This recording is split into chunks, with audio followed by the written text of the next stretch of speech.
Hello, beautiful people. Come on in. Join us for Horror on a Sunday. We are back with our KillerCon live horror panel, which it's been a little hiatus, not a huge hiatus. We were here in December to discuss the decline of teen slasher. So if you missed that, please make sure you go back and check the replay. And if you are excited for us to be back with our horror panel and you want to see more of our horror panel, then you know exactly what you need to do. And if you don't know, let me educate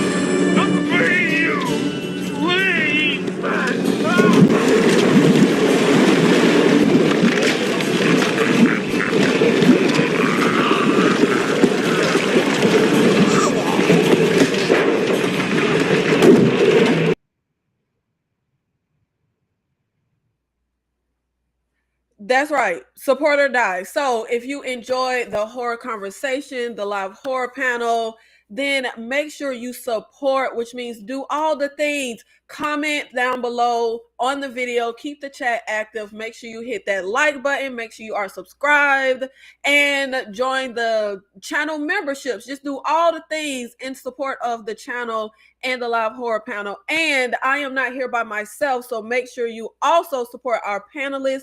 We are streaming on 3 platforms right now, 3 channels. If you are over at A Night of Horror, or if you are over at Struggle Review TV or Sister Girl on Film, thank you so much for being here. And make sure you support whoever channel you are on, and also just support all of the panelists.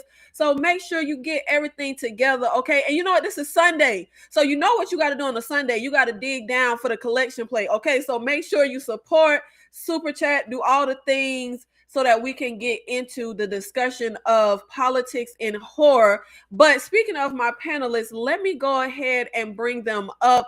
No stranger to the horror panel. And actually, you just saw us here yesterday, last night. Y'all, please give a warm welcome, a warm horror welcome to my girl, Sister Girl on Film. Are you ready to talk about politics plus horror? I am. Today has been a very sleepy Sunday, so my energy is like mid. So I think it's perfect though to talk about politics and horror though. So I'm excited.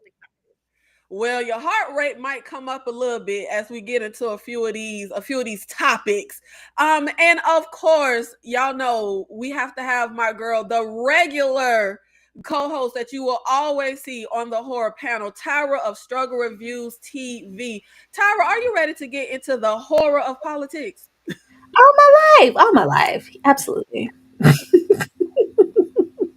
So shout out to everybody that is in the chat. Thank you so much for being here. But let's go ahead and let you know what we are doing in our last segment today. We will get into our viewers' choice segment. So as we are going through our slides and our topics and our discussions, if there's a particular question that you want for the panelists, if there's a particular horror versus, whatever you want the panel to discuss or go over, or maybe you just have a certain opinion, make sure you super chat your $4.99 super chat for our viewer choice segment. What's your pleasure, Mr. Cotton?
did you feel when I told you our topic today would be politics and horror? Is that really like a horror subgenre that you really like to get into when it has like a political theme to the movie? Not particularly, no. No. I think for the majority of the time, like I said, when you think of it now, you often think of those Purge movies and some of the movies now, but I think more so political horrors were a time of the 70s and the 80s, and maybe not so much in that like now. I think diversity. A lot of the movies now, they're kind of, I don't think there's any subtlety to it. It's just kind of in your face, and we're not trying to cover facets of political themes. It's just constant. The government is watching, hide your kids, hide your wives. There's something going down, it's going to be a purge around here. The price of eggs are high, like, all of those things. But yeah, I like more so the scientific political situations, like, my faves, Invasion of the Body Snatchers, or something like that, but not so much what we're getting currently. I guess what we would consider a political horror, like how many times we gonna go to the White House. I want that. Listen. And I feel like that's really what I feel like a lot of people, I feel like we have to get into what's all up under the umbrella of political horror, because I feel like a lot of people feel like you, Tyra, where, and that is because of like our current landscape with, and I hate to say no creativity because we have a lot of creativity in horror, but we are lacking some creativity when it comes to politics in horror and the political themes we can cover. So when we are talking about political themes and politics in horror, it is not just elections like the Purge, and it's not just the White House, it's not just the president. Politics in horror, political themes in horror include social commentary, feminism, socialism, capitalism, religion, gentrification, the military, consumerism. Like, it is a huge, it's a lot under there. And I will add the white saviors. Okay. That's going to be political when you put in some white saviors. So I feel like there's so much under the umbrella of politics in horror. And yes, I feel like when people hear it, they immediately just think of elections. Now, when it comes to political themes in horror, we know, Tyra, you already told us you like the more scientific type of approach, where I would say Invasion of the Body Snatchers, the 50s, the 70s one, it covers so many political themes. My personal favorite political themes to be covered in horror, the military is evil.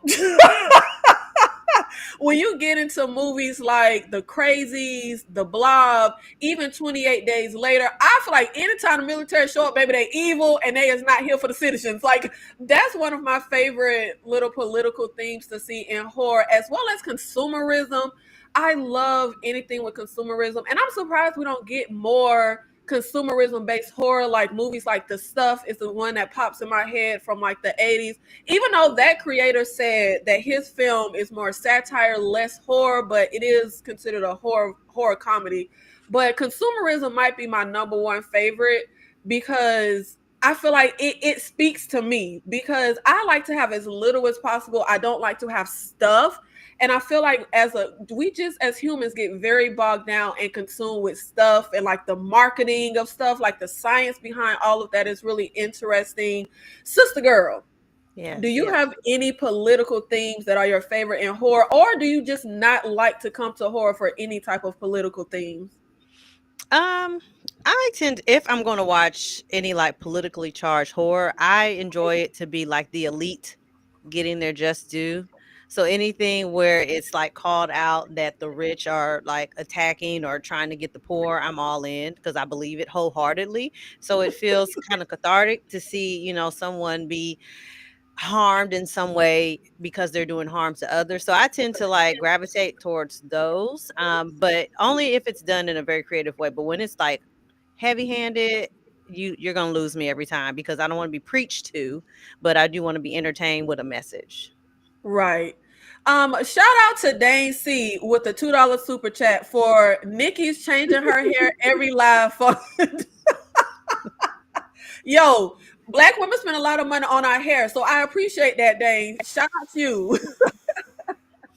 but I feel like I kind of teeter on different lines when you talk about a movie being heavy-handed, because I will say, now a movie being heavy-handed and preachy doesn't bother me as an audience, but it does bother me in the sense that I think that's just bad writing. But we actually did a watch along of They Live, me and Sister Girl. So if you haven't, check out that. And as much as I love that movie is not subtle. Yeah. They Live is not subtle. And even down to one thing that I had pointed out is when you put the shades on and you can see the reality, when you look at money, it literally says, "This is your God." The billboard that says "procreate, marry," like, it's not subtle. It's very in your face. Now, I wouldn't say it's preachy though, but I do feel like it's heavy handed. So I don't think that's necessarily always bad, but it depends on the creator because it works for They Live. It doesn't always work. But there has been a lot of conversation about politics has no place in horror, and celebrities shouldn't speak on politics, which is weird because y'all appointed the man from Apprentice as the president, but you don't want celebrities to speak on politics. So I came across this article that I really loved about politics and horror. And this one excerpt I thought was really good. Horror is supposed to push and prod at moral boundaries and social mores, confront personal and society taboos, to make us uncomfortable, to make us think about why we're made to be uncomfortable. The story that ultimately ends with a triumphant return of the status quo isn't doing its job. And I feel like that's really what horror is about to me. If you ask me, I really feel like I can find a political theme in every single horror movie I watch. Like, literally every single solitary horror movie, there's some type of social commentary, some type of reflection of the times. And I feel like typically when people say, "Oh, I don't like politics and horror, I just want a mindless horror movie," you could be enjoying a mindless horror movie and just not really peeping that there is absolutely something political in just about every horror movie that you watch. And I kind of feel like that's kind of the purpose of horror. So, Tyra, how do you feel about people who feel like, they have the argument politics has no place in horror? It's a lie. It's a lie. It's a bold-faced lie. It's not a horror movie that you're going to watch that doesn't have some type of politics in it. It's just whether or not, like you said, it's overtly in your face or if it's just really, really subtle. Everything has politics in it. Like, I think if we're just trying to be literal about it, I don't think there's anything more terrifying than like the state of affairs in like the current world today. Like, a monster is a monster, a vampire. Like, for me, horror has always been escapism. You like to get into the otherworldly, have a good time, turn your brain off. These things don't actually exist. You don't have to worry about Nosferatu coming down sucking necks. But what's more terrifying than the state of the president or the state of, natural order and things that are going on? And like I said, eggs are high. It's just really, really high. So when you get to implementing those things like gentrification, consumerism, uh, what are things, feminism, things that you can't really turn your brain off from, it gives you a reflective space in the horror because you're like, this could really happen. How long before it actually happens? The ones that are more so from the 70s and 80s, some of them, you can have callbacks to, oh, remember that one time they said that in that film years ago, and now it's actually happening. Like, we need to pay attention and wake up. They know something. They always leaving these Easter eggs behind. Like, it's always some realism there. Like, I believe there is no horror without the politics. Actually, you need both. I completely agree. Shout out to Dane C. $2 for the Nikki finally doing another KillerCon fun. Look, y'all better take a page out of Dane C. book if y'all want me to keep bringing KillerCon back. Let's show up and support. Shout out to you, Dane. I mean, it's here as long as the people want it to be here, as long as the people are supporting. Dane C. $2 for the Ashley missing fun. Everything's fun. Shout out to you, Dane C. And I just kind of feel like I'm trying to think what way to say this without being like, but I kind of just feel like the politics have no place in horror. It's just a really dense argument. Like, horror is politics. Politics is horror. I feel like just the politics of being humans in the modern society, like there's just so much that encompasses. um Sister girl, how do you feel about the argument that politics has no place in horror? Because really what popped this off was Damien Leone's recent comments about Terrifier isn't political. Even though he made his final girl Jesus Christ with the crown of Right. thorns, he says that movie is not political. So that really sparked a lot of discourse of people on either side of that argument. And it was a lot of people who said politics has no place in horror. How do you feel about that argument? Um, I I agree. I don't agree with that either. I feel like politics in general is just it can be daunting, and sometimes it can be uncomfortable to address some of the realities of society. And so if you can do that through a creative lens, especially through horror, I don't think there's anything wrong with that. I think if anything, it's a safe way to kind of express your views when it comes to certain topics, in a way that might feel uncomfortable, especially to those that don't agree with your view. And so I think that might be a lot of it. If people feel like they're going to see something for entertainment and to feel like it's just mindless, but then they're forced to kind of face their own demons. That's a personal thing, baby. Like, do the work, journal. I don't know what to tell you, but you can watch zombies and still think, okay, well, how does this relate to my everyday life? And do I need to do some internal work because I am the villain in real life? And it's so interesting you said zombies because I feel like 9 out of 10 zombie movies have a political edge or theme to them. Yes. Tyra, do you feel like you need to agree with the movie's political theme in order to find it entertaining or enjoy it? No. You know how many movies I disagree with? A lot of stuff I don't like. I love the film, but I hated the message. Like, I think that's asinine. Like, oh, is this what we are? Is this what we are? Like all of that's right over there with I'm never listening to Step in the Name of Love again because R. Kelly. I'm looky here. I'm a step, okay? I'm a step. There's a way to separate things. Everything doesn't have to be black and white. I really don't have time or the patience for it. I'm so sorry.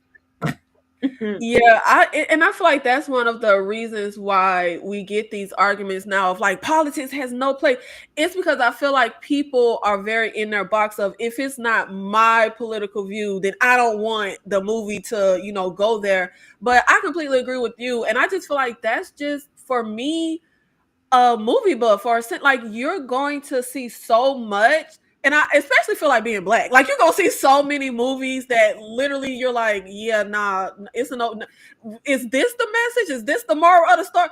But you can still find it entertaining and enjoy it for what it is. And I mean, all the people that we're covering Lovecraft Country Tuesdays and Wednesdays, all the people that go up for Lovecraft, baby, it's a lot of them books that I would hope we ain't all agreeing with. So you can definitely separate what you believe, for me personally, from a movie that I'm watching and enjoying.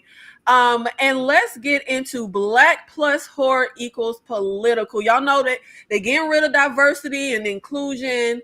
And we done took and not we, because I didn't, but done took the word woke and perverted it to me. Anytime you just see a Negro, oh, that's woke, that's woke. Oh my God, it's woke. And I actually said this to Tyra and Sister Girl earlier this week that I personally think every single solitary black horror movie or horror movie with the black person is political. Even Killjoy. Killjoy is political because they in the hood. You in this JD's hood, revenge child. is political because he was a criminal, and a black man plus criminal equals political. Tyra, is black horror always political? First of all, you going down that hill alone with Killjoy. I am not playing with you and Killjoy being political. I'm just not.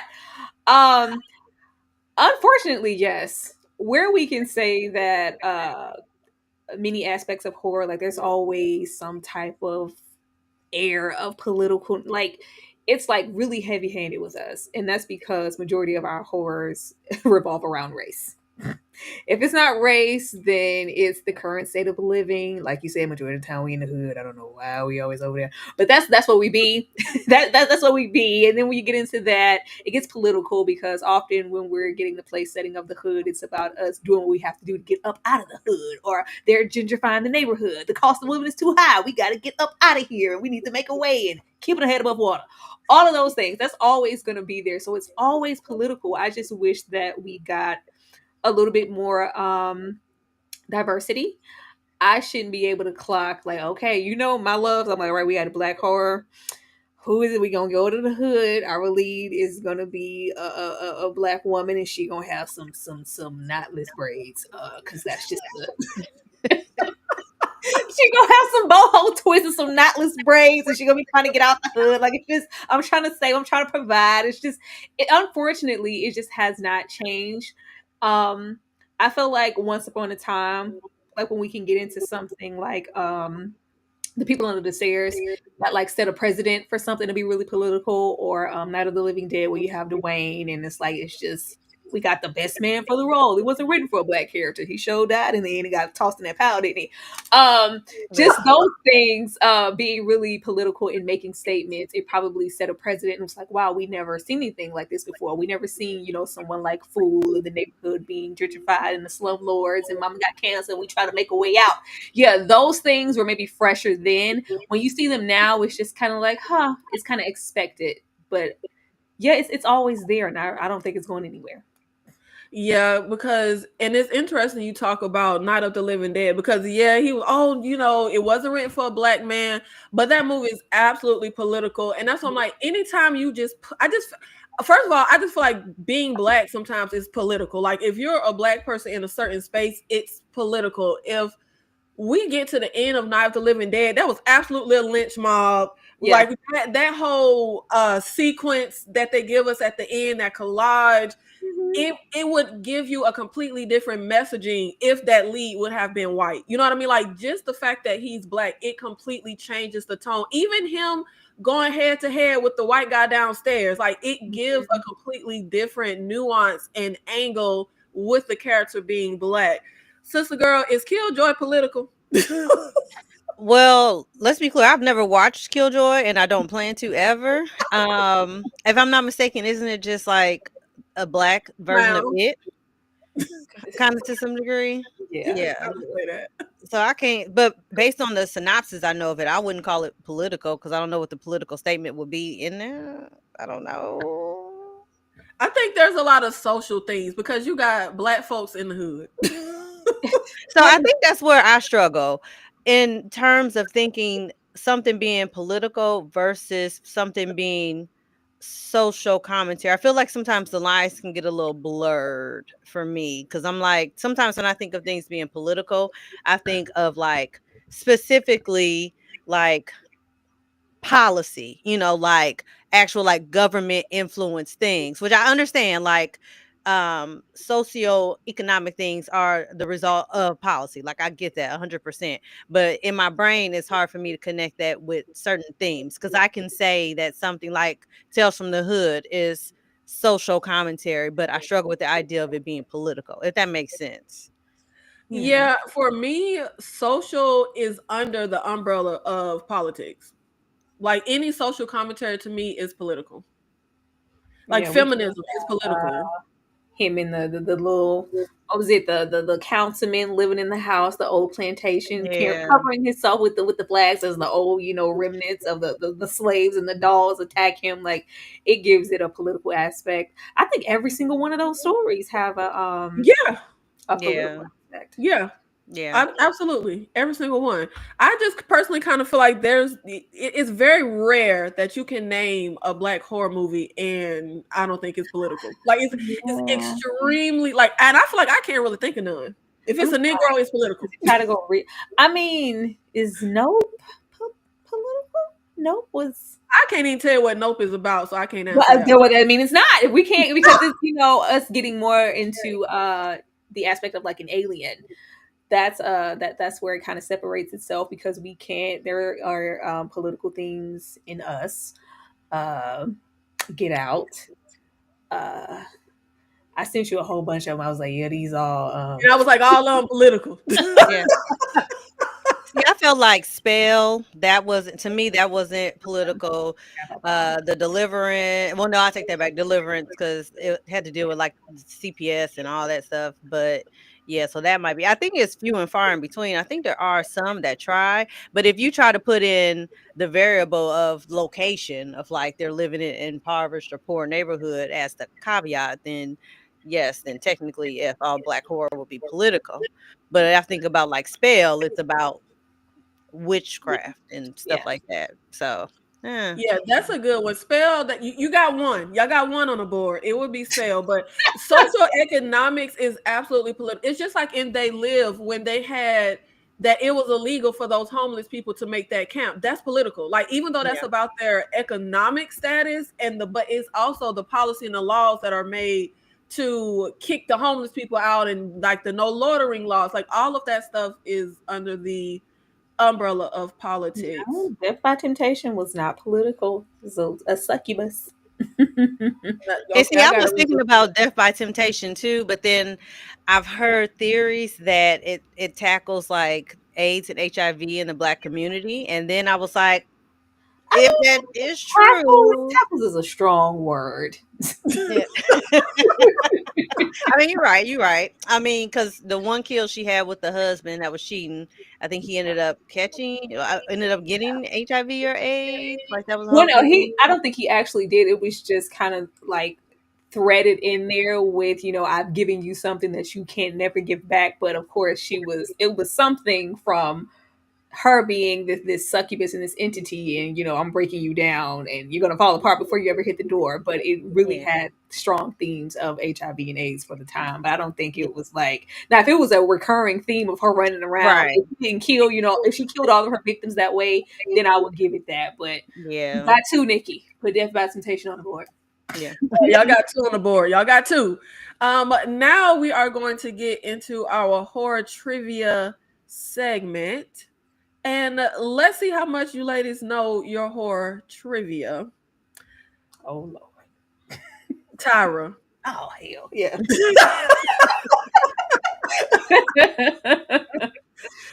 John Carpenter wrote in the role of Frank specifically for Keith David in the movie They Live. Is this true or is this false?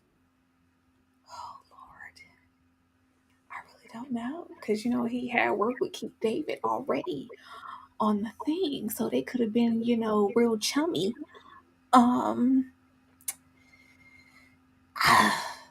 But they don't be writing stuff for a brother.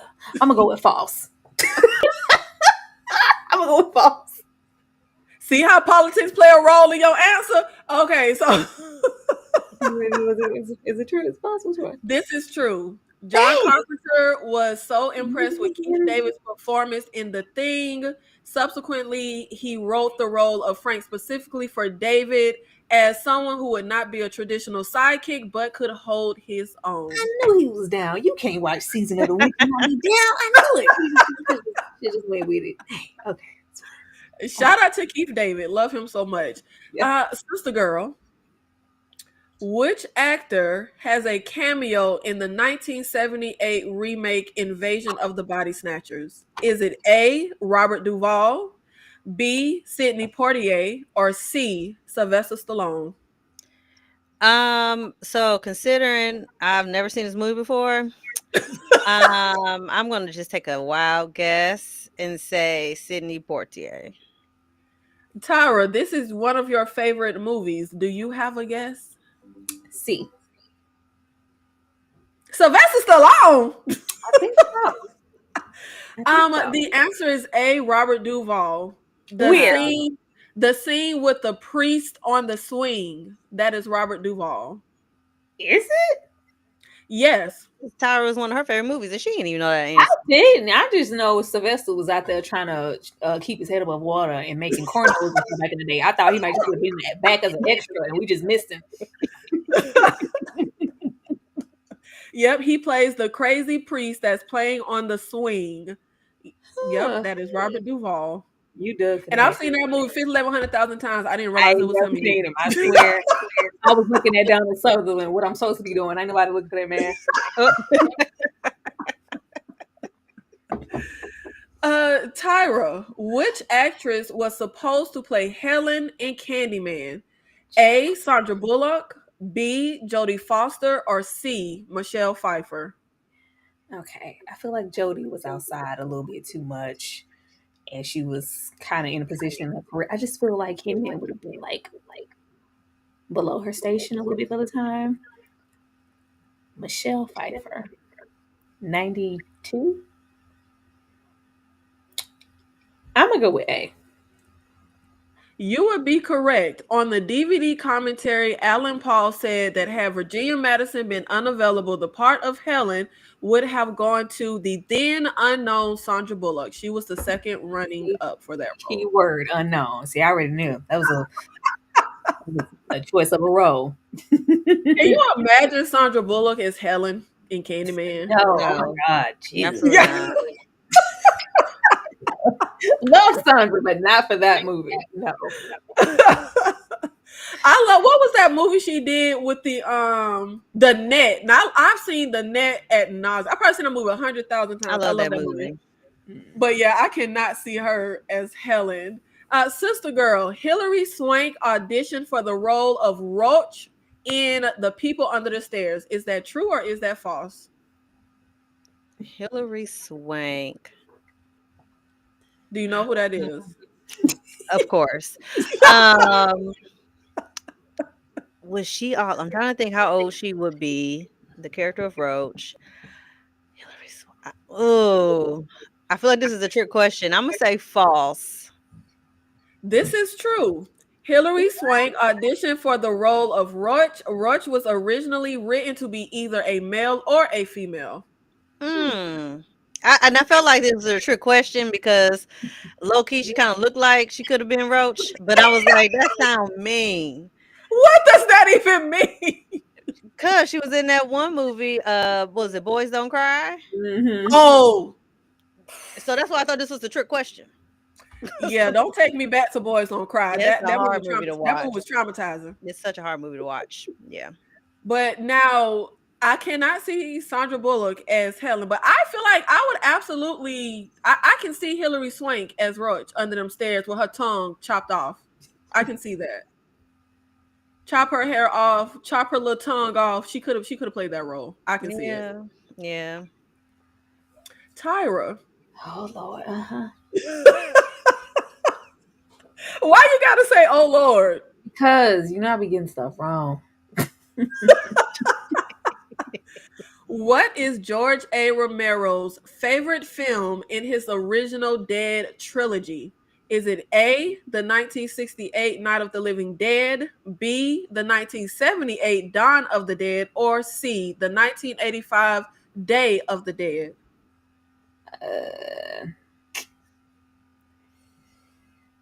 B.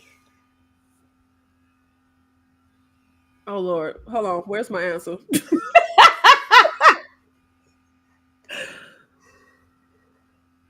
What answer did you just say? I said B.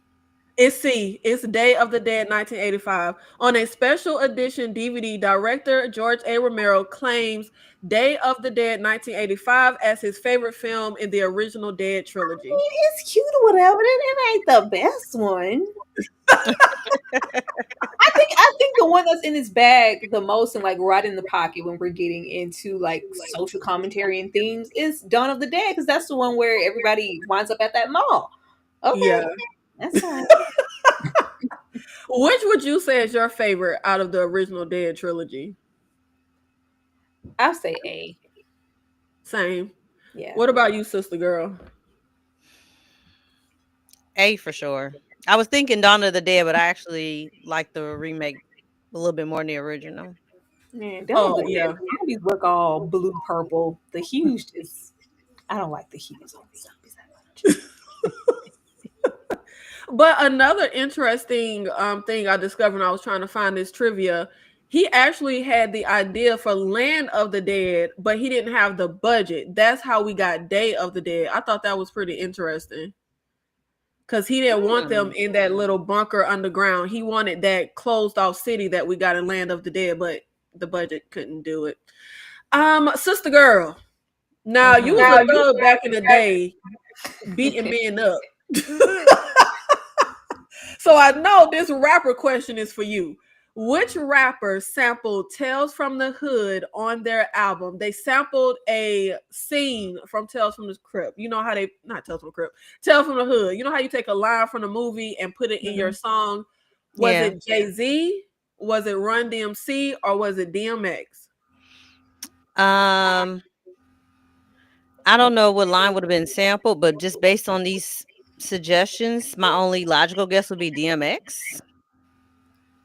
Well, she a thug to her core because that is absolutely correct. Crazy K's repeated line, I don't give a fuck, what he kept saying, is sampled in the DMX song Where My Dog's At from the album It's Dark and Hell Is Hot. Shout out to that album. That's a great album. Yeah. DMX. You know what's interesting? Like when you put DMX up there and I thought about the cover of that album, I was like, it kind of gives Tales from the Hood vibes. And that's another thing that kind of made me think of that.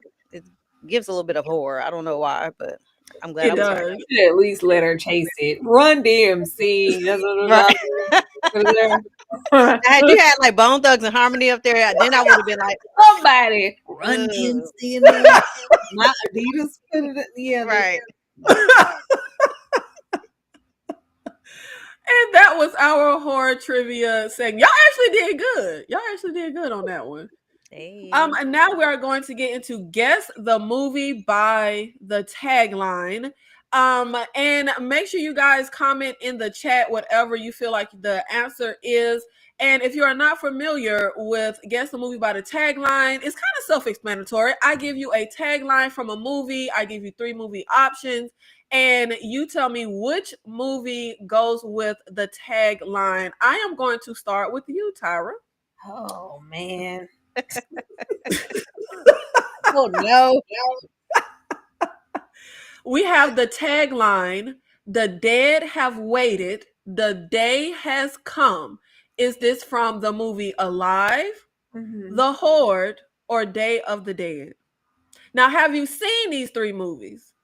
Now, you know when you go into the Redback District, I ain't seen The Horde. Where you get that from? Oh, my God.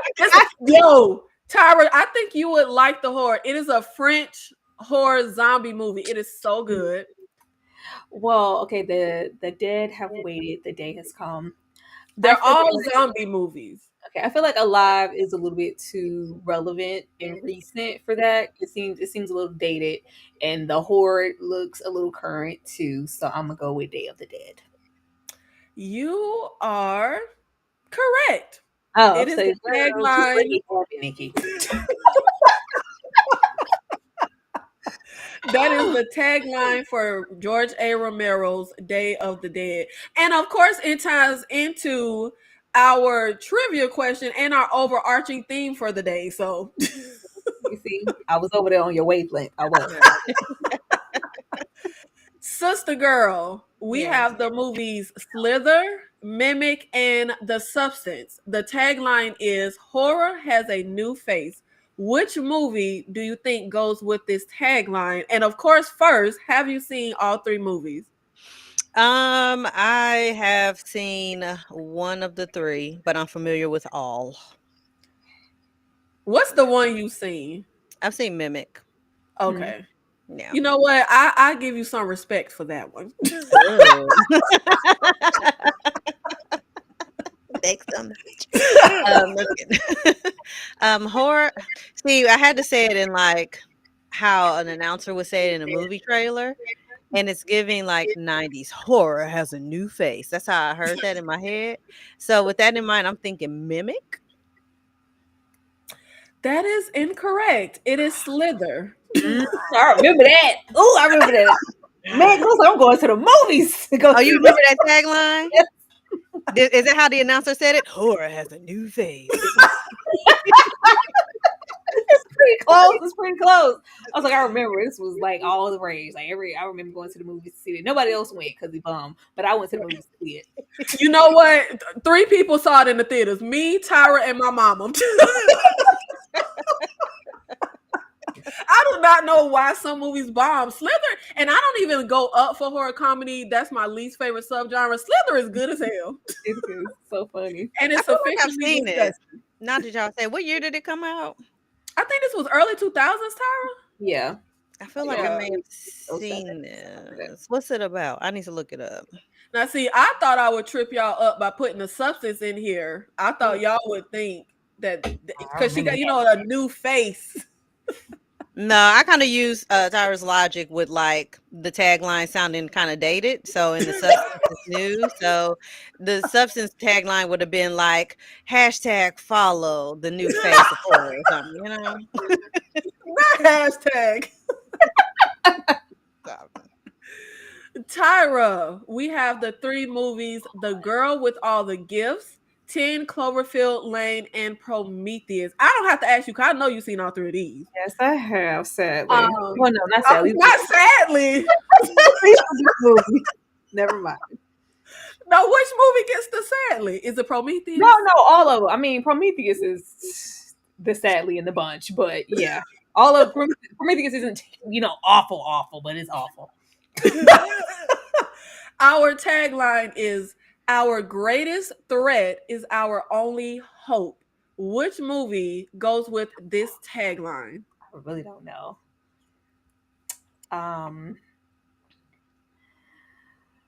It don't give me Prometheus. Gifts just feels too on the nose. Our greatest threat is our only hope. But that's the only film where I feel like there's air like hope, because the saving complex. You even got a partially white savior over there. Nobody would say our greatest threat is our only hope. 10 Cloverfield Lane, because he didn't lie. He was crazy, but he was telling the truth. It feels like this goes with Girls with All the Gifts. That is correct. And remember our overarching theme of politics and horror. I said a white savior. It's always political. Okay. Let me and I said all black horror is political. So The Girl with All the Gifts. Prometheus. It was just stupidity over there in Prometheus. Everybody was dumb. So I was like, what is the hope? Well, see, I thought Prometheus would trip y'all up because they was what was them god-like people? What did they call them?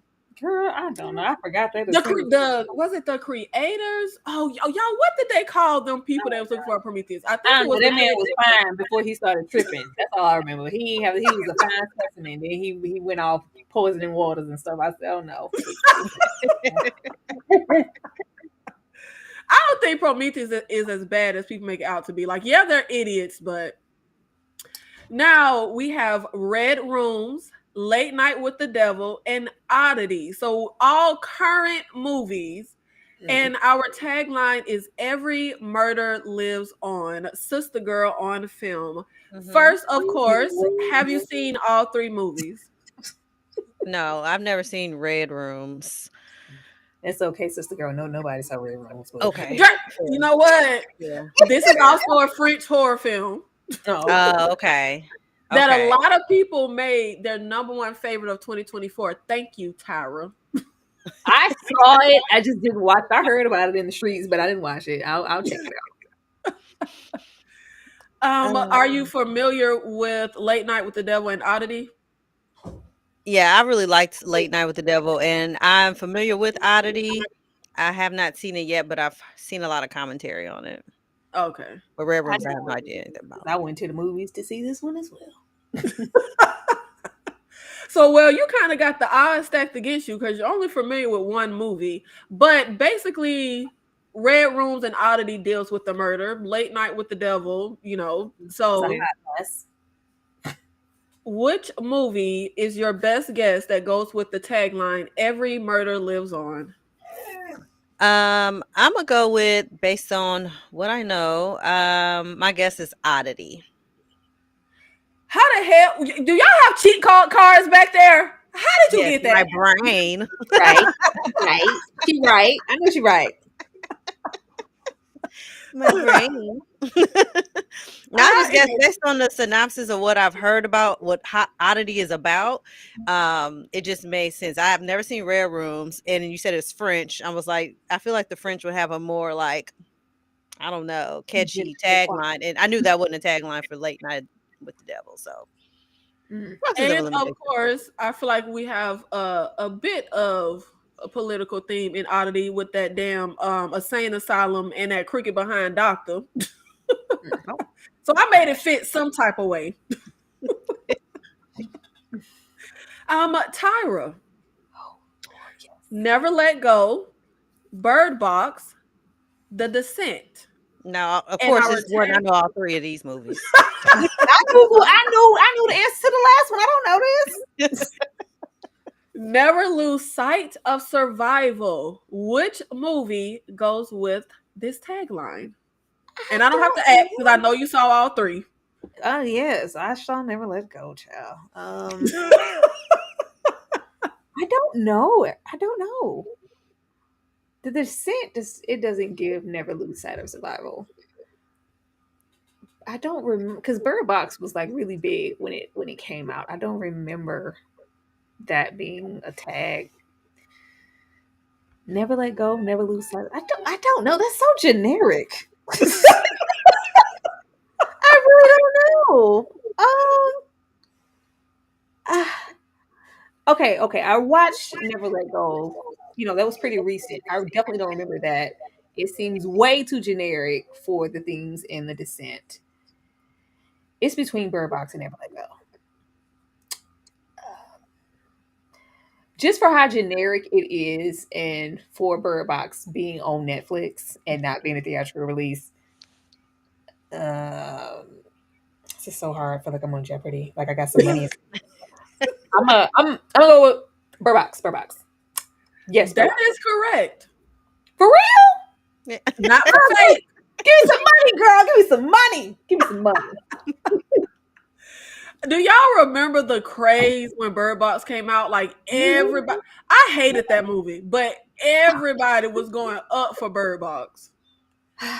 Am I the only person on planet Earth that watched the Bird Box sequel?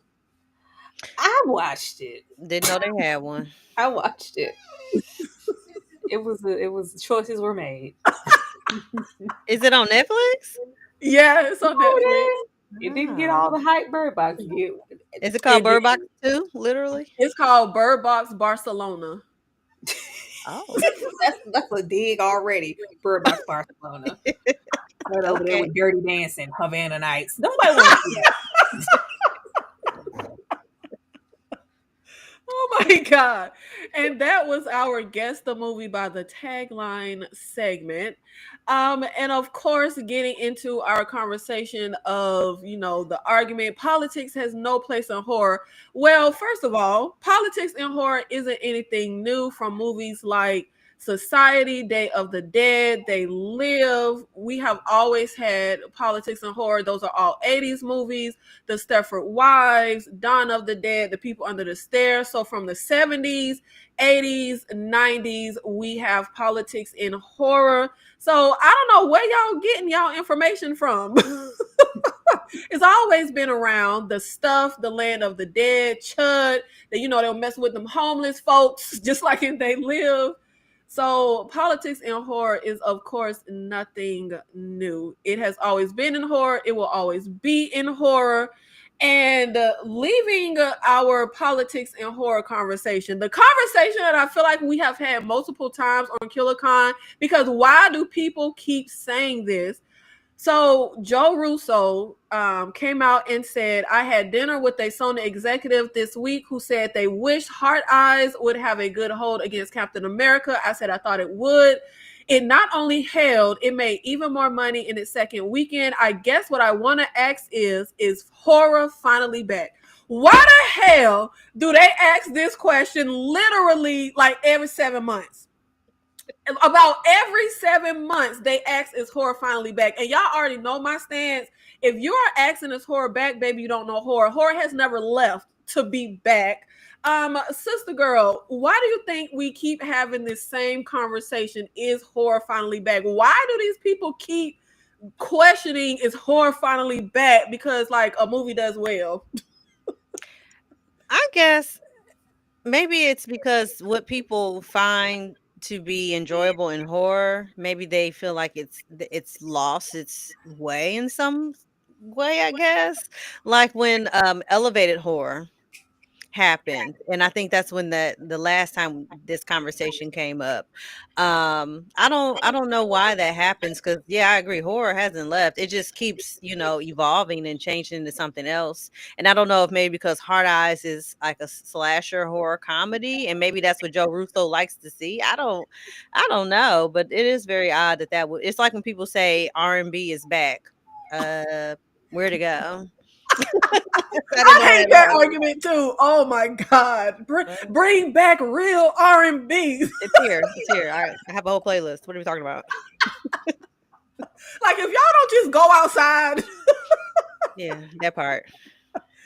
Tyra, do you think there will ever be a time when horror will legitimately go away and we can actually say, is horror finally back? Or do you think horror is just here to stay and these bumbling fools just haven't figured it out yet?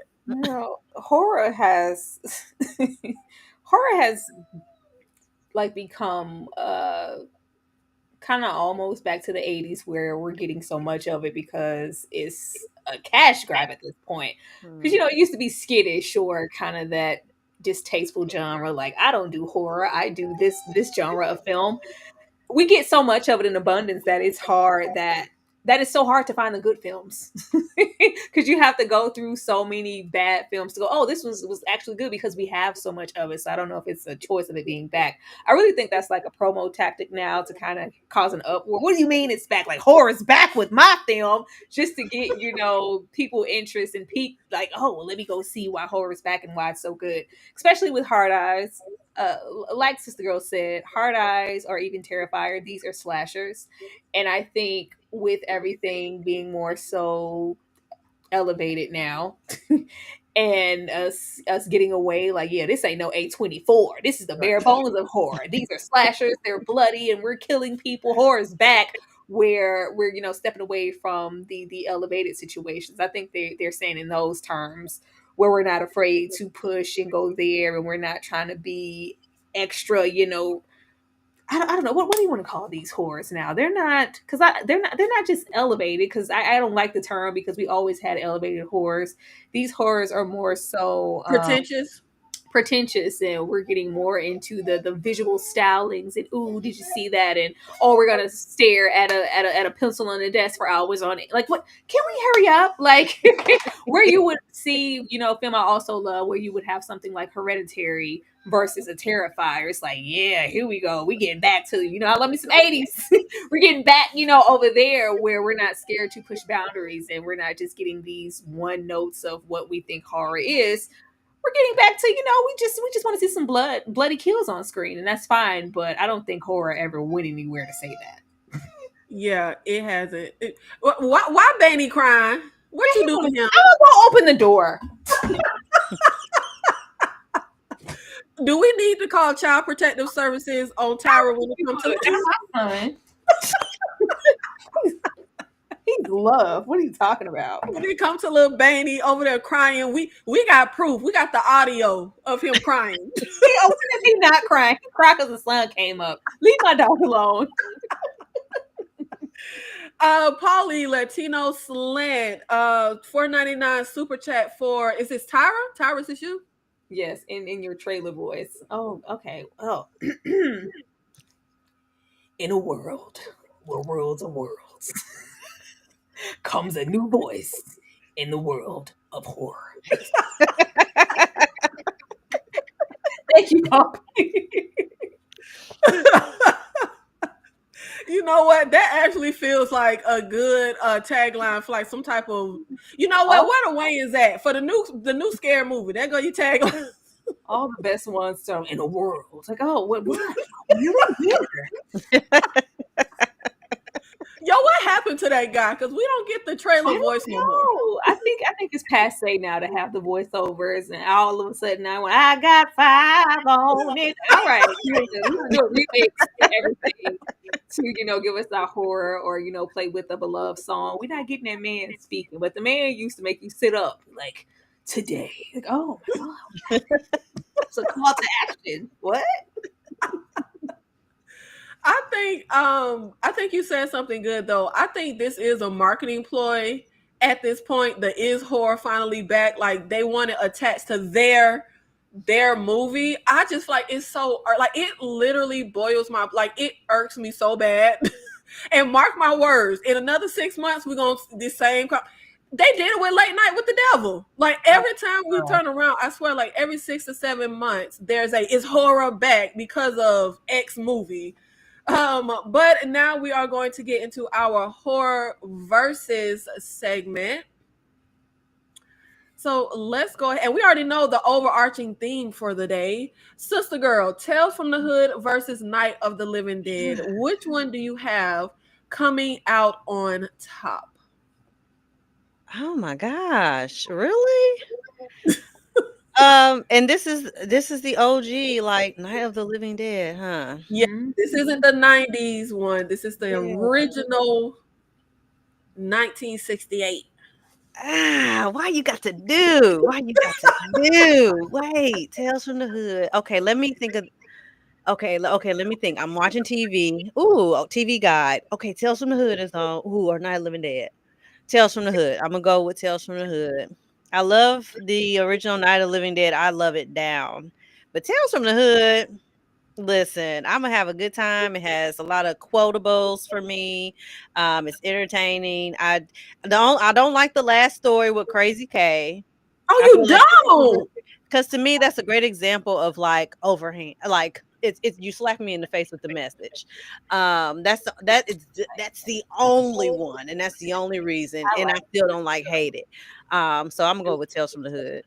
it. Was And it's 95. interesting you say that because my next question was going to be which movie do you think handled their political themes better? So I'm assuming you're going to say Night of the Living Dead.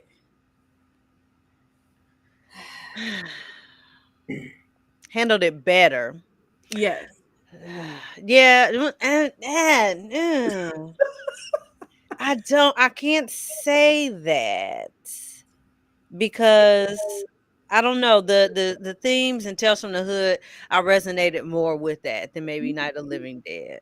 So I'm still gonna say Tales from the Hood. I get what Night of the Living. I still love Night of the Living Dead. I'm put it on the case, but it's Tales from the Hood for me. Yeah. So if you think the Crazy K story was too heavy-handed, you don't think the story with the white cops killing that black Martin Luther King type character that wasn't heavy-handed? Martin Luther King. No, well, see, here's why Crazy K was overhand. Well, it was too much for me. It was the deprivation chamber, that scene, and how long the scene went with the gangs members in the shooting. We get it. I get what you're saying. I don't need you to play the whole track from the soundtrack for me to get it, because I feel like that's really what it was. Now, y'all gonna hear this whole song because they literally looped the same scenes over and over again, and I'm like, I'm done with it. So yeah, so I don't feel like the cops was heavy handed because I feel like it was relevant. It's still relevant to today. So yeah, and I feel like it needed to be really in our face, unfortunately. But the Crazy K thing, it was too much for me. And you know what? You said that deprivation chamber. The only part for me that was too much was the white guy, the racist guy next to him, talking about you doing the work for me. Like I'm Heavy sitting here handed, like I'm telling you. that was heavy, heavy, That heavy, story heavy, was heavy. heavy handed. It was so much. Him punch him in the face, him licking the blood spit. It was too much. Yeah, no. Tell me what was the skin color of the ones you killed? Like I was like, okay, bro, Yeah. Yeah, it was too like much. we get it. Yeah. He helping the racist man agenda. Right. You see what I'm saying? We get it. Let's move on. But it wasn't the deprivation because they did play that little collage over and over again. It wasn't. It was just that white man. I was like, okay, child. Tyra, which movie is coming out on top for you? Girl, oh yes, the shit, the doo doo. We going over there with Tales from the Hood, okay? Tales from the Hood is undisputedly black. I'm gonna go over there every time. We're Not of the Living Dead doesn't even want to admit at the aspect of a Mm. message in the end. Tales from the Hood is in your face. I love every single story, including the Crazy K story. So which movie do you think handled its political themes the best? I'm gonna say Tales from the Hood because they admitted they have one. Like I don't have time. Like why are we ignoring the big factor whether the role was intended for Dwayne Jones or not? Once he got there, it became political. Like not only we protecting this white woman, this hysterical white woman who is not helpful, Right. always bringing the brother down. You know, that's happening there. We have, the situation with the man upstairs and the downstairs and the push and pull there where nobody wants to listen to him, not only because it's another man, but it's a black man. And you don't know what the hell you're talking about. And it's safer for us to do this. All of that. And we have him, the mob come out at the end, and we're not gonna. Oh, it had a message. We didn't even. No. I'm not gonna play with you, George. I'm gonna go over here. I'm gonna go over here with Tales from the Hood every time with Rusty Kadif. And you know what? For me, I would have to pick Night of the Living Dead for both because rewatch value for me, Night of the Living Dead has a higher rewatch value. I absolutely love and adore Tales from the Hood. I think that is a great film from top to bottom. I'm still mad that the lady, I can't think of her name, but y'all know the actress that always play a big mouth ghetto black woman who is getting abused in Oh, Tales from the Hood. All of She that?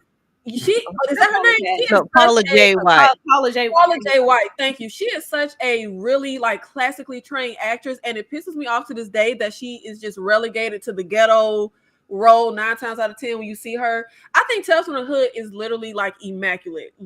Obsessed. But the one I rewatched the most is Night of the Living Dead. Like I watched the movie at nauseum, and I also prefer the way the political themes are handled in Night of the Living Dead. Even though, like you said, George want to act up too.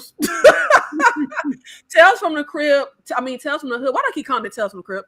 Tales from the Hood is in your face, overt, and I think it should be. I can say But it should for have been. me, yes. But for me, I prefer the subtlety of it in Night of the Living Dead, where, like you said, we have this push and pull, and I feel like it comes off as I ain't listening to a black man. Like you said, like all the themes in there, I feel like it's just kind of bubbling under the surface. And for me, that subtlety works, even though it's subtle, because George say he blind, he know. I think we just feel that way now because hindsight is 2020. If you think about the social climate, this is 94, 95. Like I think it was a need for it to be overhanded, even with the Crazy K story. Like, hey, stop killing each other. Like it was, Yeah. if this is a message that's going to help somebody who sees it, let it be that all the way down to the deprivation situation.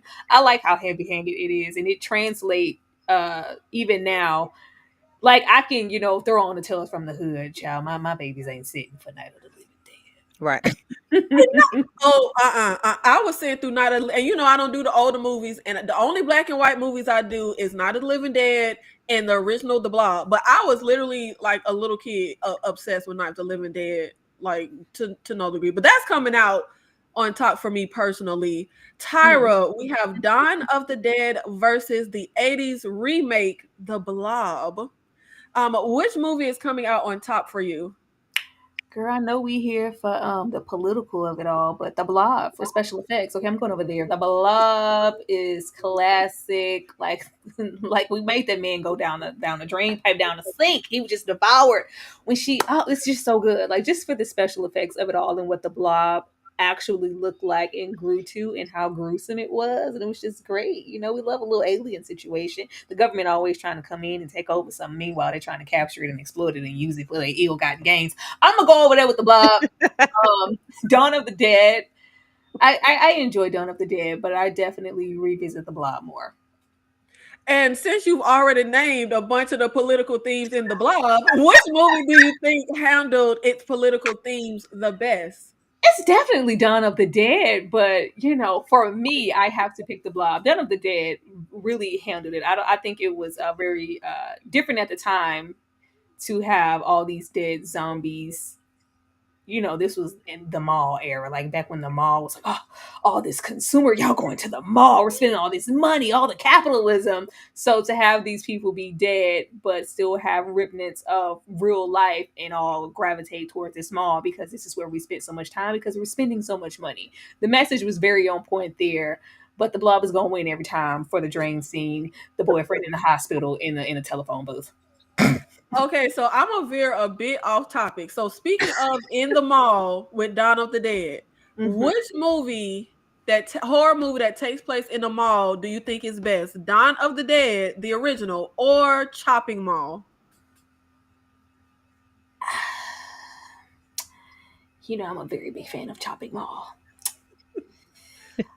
I'm gonna go with Chopping Mall. I don't care who I think about it. I like Chopping Mall. I do. That just popped in my head because that is a movie Tyra recommended to me last year. I love Shopping Mall. So that just popped in my head when you were talking about the mall and the times and Dawn Mhm. of the Dead. Sister Girl on film, which movie is coming out on top for you? Dawn of the Dead, the original, or the Blob 80s remake? Um, it's for me, it's easy. It's Dawn of the Dead. I haven't seen the Blob in I can tell you how long. It's been a long time. So that just says a lot for me. But Dawn of the Dead, this one and the remake, I just watched Dawn of the Dead recently. And I just love it. I am a huge fan of zombie movies though. So I'm kind of biased. Like, Same. I don't care good, bad. I don't care if it's low budget. It could be somebody with their cell phone in the parking lot and they done made it. I'm gonna watch it and I'm gonna have a good time. So definitely Dawn of the Dead. You know what? You speaking my language now because I love the zombie subgenre, and I feel like you. I don't care if it's generic. I don't care if it's bad effects. Like I just love a zombie movie. Girl, look. Yeah. Love them.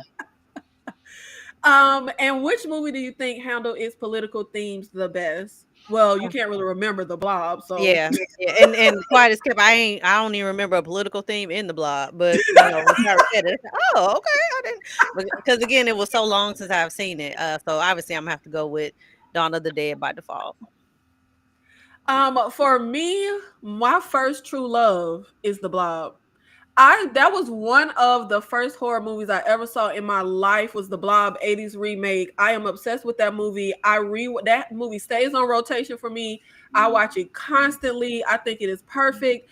And what's funny though, my opinion would have been different had I not recently rewatched the original Dawn of the Dead. Now, Dawn of the Dead for me is like the Blob for you, Sister Girl. I hadn't seen Dawn of the Dead original in like 100 years. Like I hadn't seen it in forever, but I always raved about it. I recently rewatched it, and honestly, I hate that movie. I really Hmm. did not enjoy it at all. That white woman got on my last nerves. Like I wanted to smack fire on her. She was so useless. They might as well have had the Annabelle doll in there instead Oh. of her. Like she was so useless and whiny and aggravating. I could not stand her. Then at the very end, when the black guy is more concerned with saving the white lady, and he finna just let himself just die. I was like, what the hell is we doing? Of course, he eventually changes his mind and goes up. But why do we even have to do that? Like, I don't know. It irks my nerves. And one of my favorite death scenes used to be the guy who puts his arm in that little thing. But I watched it. I Mhm. said, man, it's the Stupid. dumbest thing I've ever seen. That was Stupid. dumb. Yeah, I don't even know how. I had to watch that scene a couple times. I'm like, how did we get here? Like, why did his arm? Like, did he trip and fall into the? Like, how did we get I here? just put my arm in So here. dumb. Nobody will see me. What Right. are you doing? And I'm sorry, but a movie, I don't care how cool the death scene is. I don't care how cool the effects. If it's just nonsensical, I don't like it. Yeah. And the one that handles the political themes the best for me is the Blob because the military is evil. Like I love like Tyra said, the government coming in wanting to exploit something, use it for don't care nothing about the citizens. That's just gonna always resonate for me. And this is Black History Month. We got a black villain in the Blob, which is very rare in horror. Okay, he was working for the man, so it's some more political themes up in there. But The man. the Blob is just on Mount Rushmore of horror movies for me, though. I love the Blob. I just love it. The blob was killing kids. Kill them kids. Absolutely. Well, Yes. I need to go back and watch it. No, that's childish. Tyra always want the little chitlins to die. I mean, I can't Does disagree. that mean the horror movie mean business when we kill a kid? I'll be mad when That they was in there. Why are you here? You gonna get all of us killed. Yeah. Well, I know we might have a winner by default because you haven't seen Killjoy. So who coming out on top for you, sister girl? Killjoy or Master? A winner by default. I don't know why you thought that. You must have not seen my review of the I was Master. gonna say. Baby, I know you hate that movie. you could have had a blank screen up here and said the Master versus question mark. I'm going question mark. I don't know what's behind that question mark, but I know what I'm not behind. Master. The way I hate this movie, child. Killjoy. Killjoy, period. I cannot. I cannot. Well, I guess you know what they say about assumptions. I shouldn't have assumed. No. So I guess you don't think Master handled its political themes very well. Girl. The rage I felt watching that movie, and not the way they wanted me to experience it. Absolutely not. Absolutely not. No. Killjoy. What was the political thing? It did it better. Tyra, which movie is coming out? Why are you shaking your head? Girl, cause same. Why you got this up here? The drop in my heart, and y'all know I love when I get a paid review and you guys purchase something, and I was like, oh, I got a new purchase. Somebody paid for Master. I was like, please be something else. I was like, oh hell no. Why you want to pay for this? I don't want to talk about this. I really didn't like this movie. I really didn't like this movie. It's not something I care to revisit or watch. I don't know what the hell was political about Killjoy, but I'm gonna go over there with it. And all the poor special effects of it all. I'm gonna go over there with the green screen shots. I'm a shots to the chest. I'm gonna go over there because Master was just a letdown. It could have meant something, getting into having your master's degree, actually having a master, be a master at this institution, and just old school massa. We Right. didn't cover them things, okay? It didn't track well, and I wanted better for Regina and that black girl who met her in. I don't want to see it again. Thank you. Tyra, which movie is y'all killed me with Master. Which movie is coming out on top for you? The Stuff versus Day of the Dead. Oh, the stuff. I love the stuff. That was probably like the first, I guess, real horror I saw just watching horrors as a kid, and it really gave me an understanding of what like consumerism was and advertisement, and had me like maybe think twice of like, why are you guys pushing this so hard about what you're putting in your body and the messaging that can really have you buy into something that's harmful to you. And I think it's done really well. I think it's executed so well to that it translated here in the 70s, and you can run that now. You can still speak to a lot of the things that are pushed on us, and we just buy because we see it so often. Meanwhile, you got the stuff and you about to die. I'm gonna go with the stuff. Do you feel like you're a consumer that's really easily susceptible to the marketing of products? Okay. No, I'm no. Look, I'm like, that doesn't even sound convincing. No, no. I really don't. I think maybe before, but as you get older and you have these children, I don't need that. That's how that happened. I don't need that. What am I gonna do with that later? I don't need that. Maybe in my 20s, Tyra in her 30s. I don't need that. You know what I am very, very easily susceptible to is the damn content creators, all the hair girlies that I'll be watching. I waste so much money buying different hair products, like seeing what all the girlies is you. I be susceptible as hell because let one black girl say, "Oh, and I got the 4C hair and this worked the wonders for me." Babe, I'm gonna go pick it up. I'm gonna go buy it. I be so easily susceptible, and my friend always be, "Why are you buying all these products?" I don't even use the whole product. I'm always just throwing it out. Child, it's a sickness, really. It's a sickness. Sister girl, which movie is coming out on top for you, The Stuff or Day of the Dead? So, I haven't seen either of these, but if the stuff is about like blatant like consumerism and things like that, I would probably say I would be more, let me look at it from this aspect. Which one would I be more willing to watch? I would probably say the stuff, because I do love zombie movies. I do, but I feel like if I'm looking for something political in a sense, I'm gonna go towards like consumerism, because I think it's really interesting and relatable. Oh, absolutely. Because let me tell you, them hair girlies get me every time. They get me every time. Damn y'all, and y'all use my code. Yeah, I get got by the gadget people. If you give me electronic, give me a robotic sweeper. Ooh, okay. You gonna get me every time.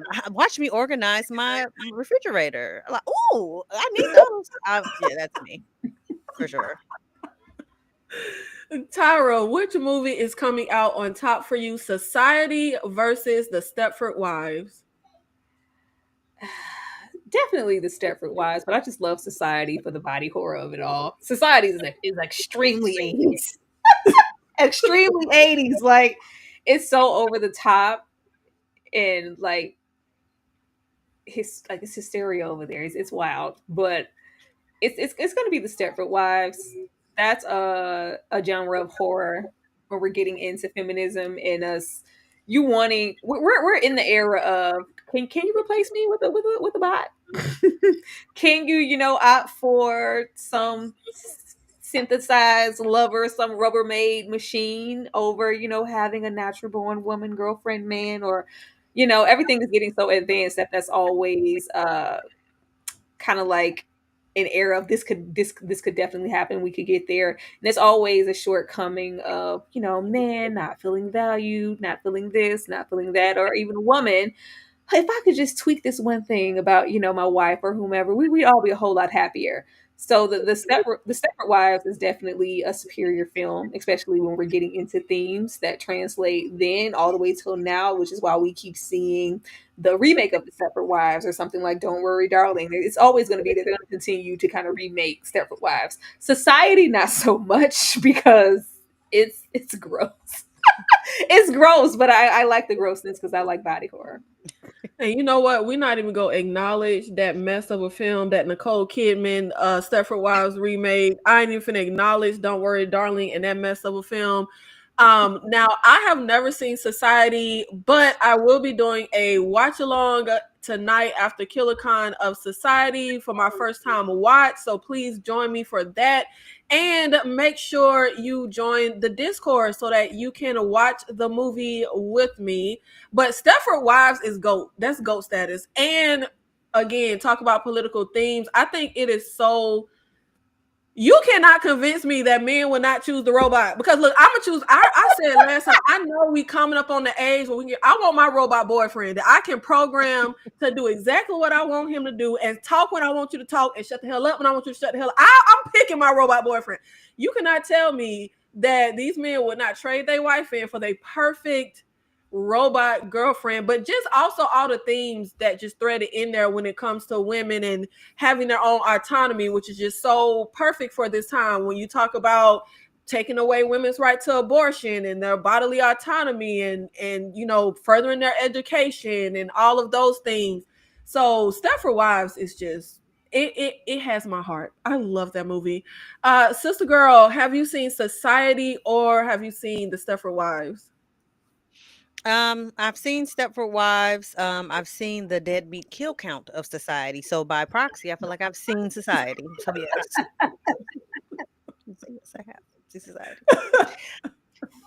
And so with that in mind, I don't do body horror at all. My stomach can't take it. But I like the overall theme because again, I'm about elitist, kind of being called for the evil people that they are.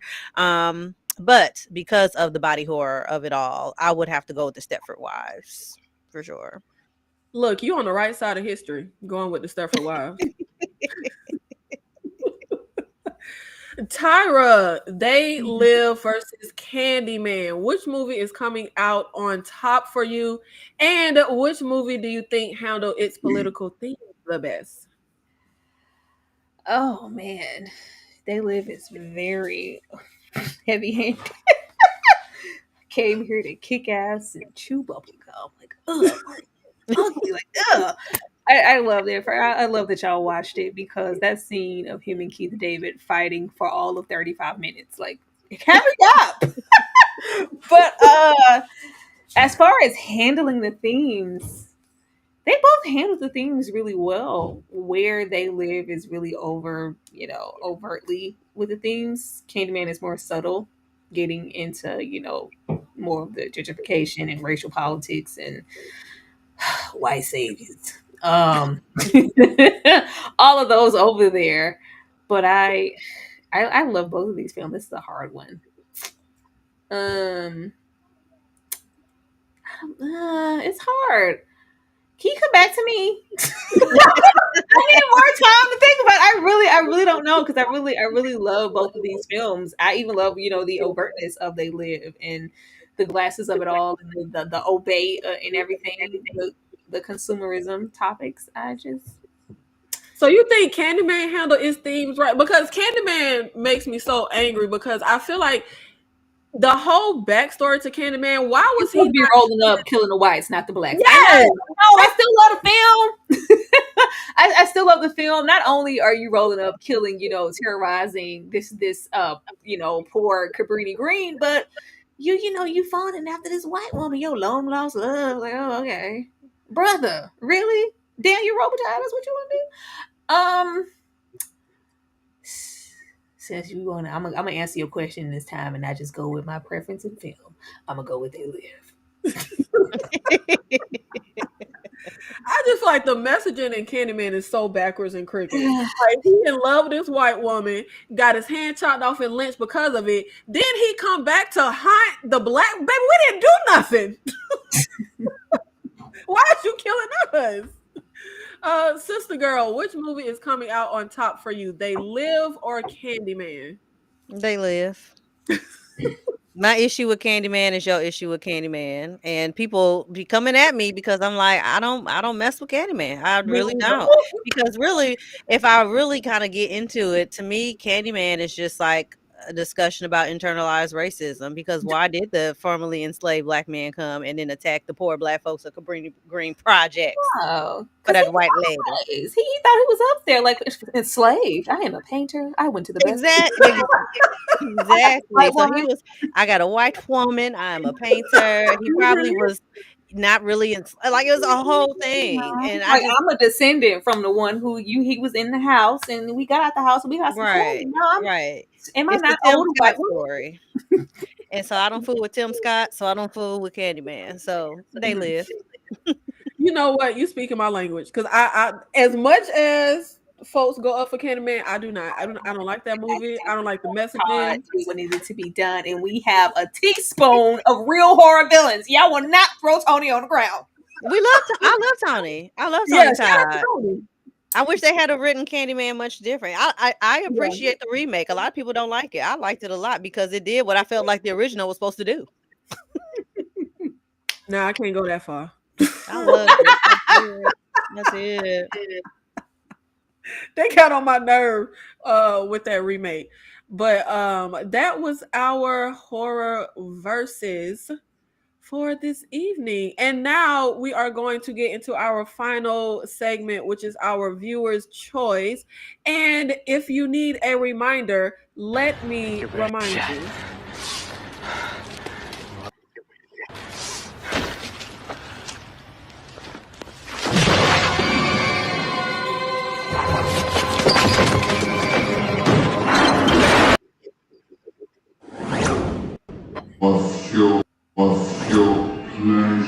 What's your pleasure, Mr. Cotton?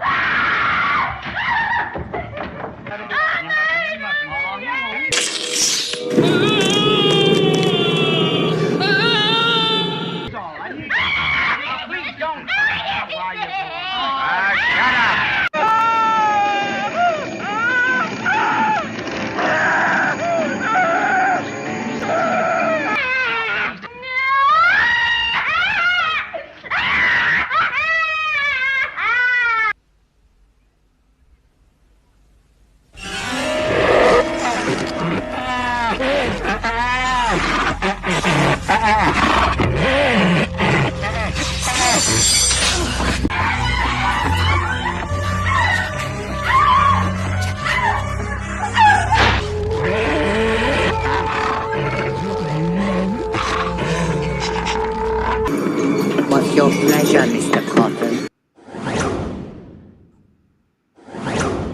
Of your pleasure. I feel like if I was going to make a horror movie with a political theme that matches the current state of the times, like mirror the times, I feel like my movie would be all about um a society, the effects of a forced birth society, like the effects of like absolutely no abortion, period, no elective abortion, and the effects of a forced birth society.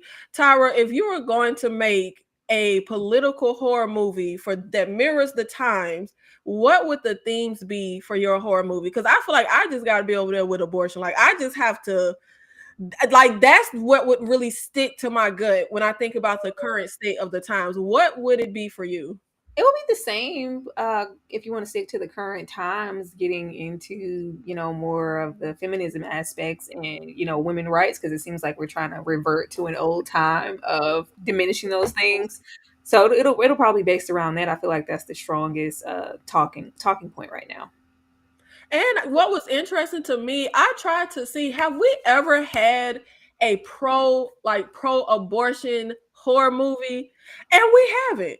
And I'm like, we've had some. Am I wrong? No, nobody's making that. That's why I'm like, where is that movie? And I'm like, I've seen, like, I forget the movie. What was, not Tara, you might know. I think it was an 80s horror movie where the lady like put the fetus down the toilet and it turns and like mutates into like this creature.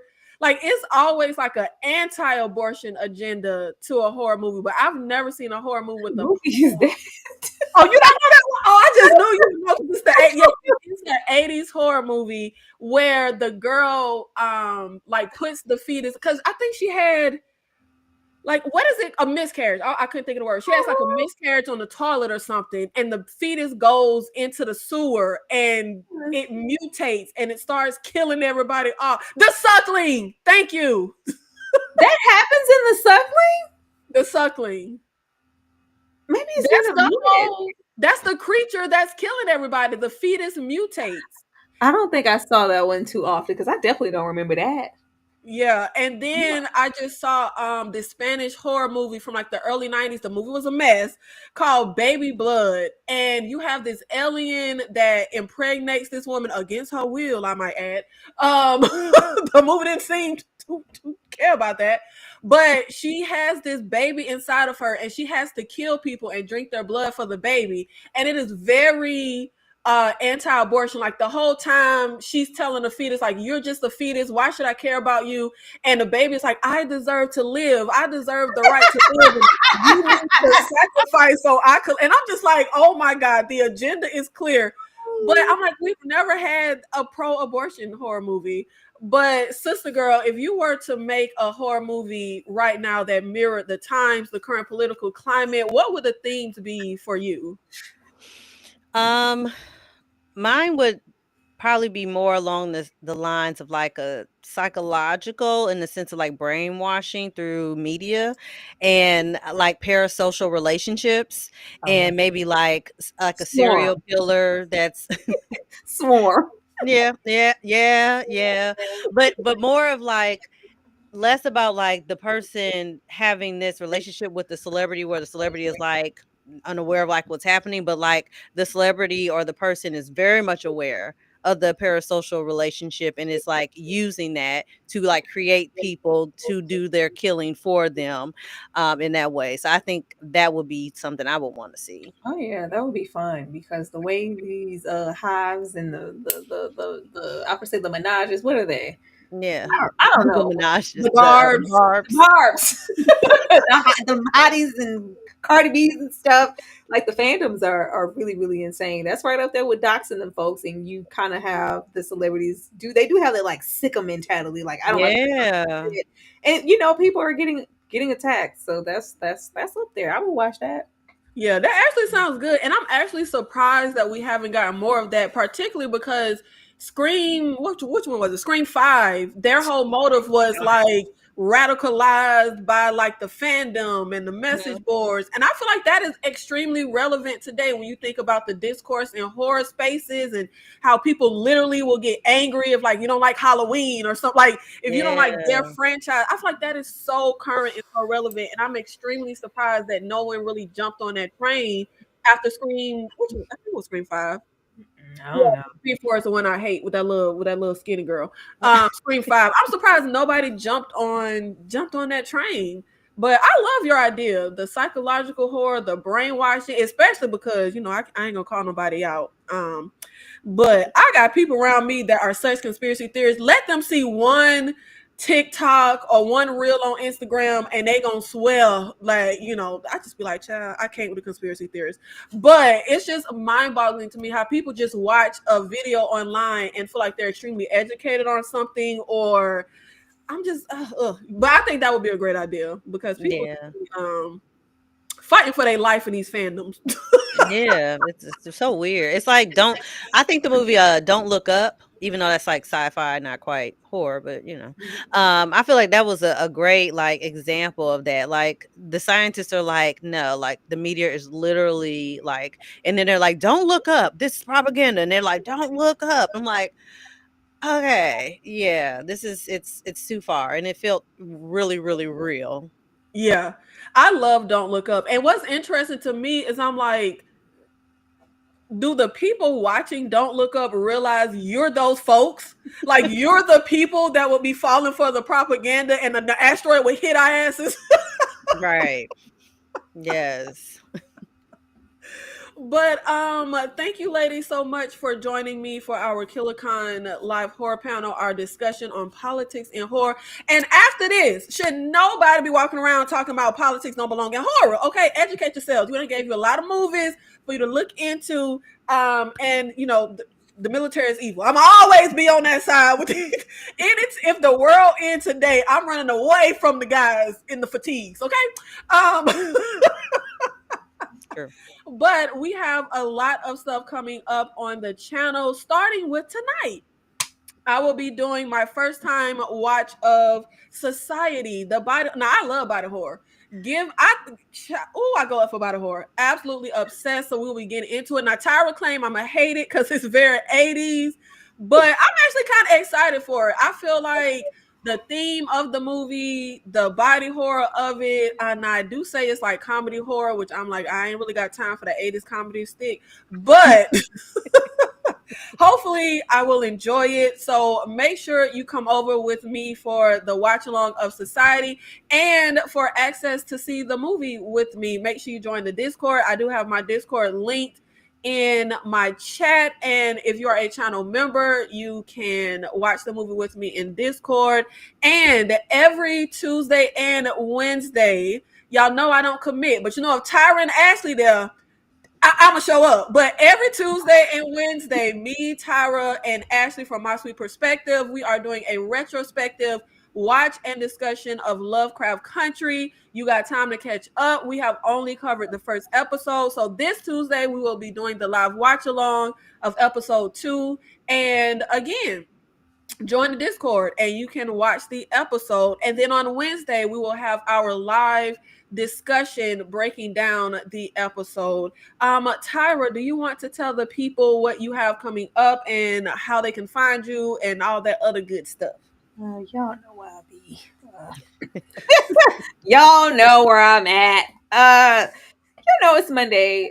Mayfair Mondays. We are almost done, y'all. It has been a task talking about Mayfair. We will be discussing Mayfair tomorrow. Tuesdays are for mass. We get our live reaction about the hot mess that is Married at First Sight. As Nikki said, Tuesday and Wednesday is for Lovecraft. Not Tuesday. No, it is Tuesday because it's a double feature. Tuesday and Wednesday are for Lovecraft. So following Mass, we will be getting into the watch along for Lovecraft. And then that following Wednesday, we will have a live discussion about the episode and all the things we saw. Thursday, Ashley and I will be closing out our Black History Month segments. We will be getting into Josephine Baker and the story of Josephine Baker while also giving our Josephine Baker cosplay. Don't miss that. Fridays are for Flavor Flav right now. We are watching The Flavor of Love. We had a really, really good time watching the first 2 episodes this past Friday, so you do not want to miss that. And we may have something, surprise, some situation in store that following Friday. Of course, Saturdays are for Severance as well as our members only watch along. So we will be covering episode 6 and 7 of Severance this Saturday, and then we will be following it by the watch along. Of course, it's my week, and I chose Tales from the Hood. Become a member if you want to be a part of that. And Sunday we might be cooking up some other things too. But we did just do retrospective and discussion for Crooklyn earlier today, so be sure to go watch and support that. And I forgot to mention the new HBO series, The Pit. I will be doing a watch party in the Discord for that on Monday. So make sure you join channel membership so you can get access to the watch party for the HBO series, The Pit. And Sister Girl on Film, let us know what you have going on and what you have coming up for your channel. Yes, so Sister Girl on Films over here on the YouTube. I am just wrapping up Black History Month, so I am in mid editing for Living Large for a retro rewatch this week coming up. I will be doing a reaction to Get Out to wrap up Friday Night Friday for Black History Month. And the plan is to watch Kidnap with I believe Kidnap is what we're going to watch. It could always change. Don't ever hold me to these things. But for Thriller Thursday, and then ironically enough, starting in March, I will be doing a retro reality TV rewatch of I think we voted for I Love New York. So sorry, we just finished Flavor of Love season 2 over on the channel. So now we're about to start I Love New York. So yeah, that's what we got going on over here. A lot of stuff. Don't hold me to any of this though, because I'll be procrastinating. So there's that.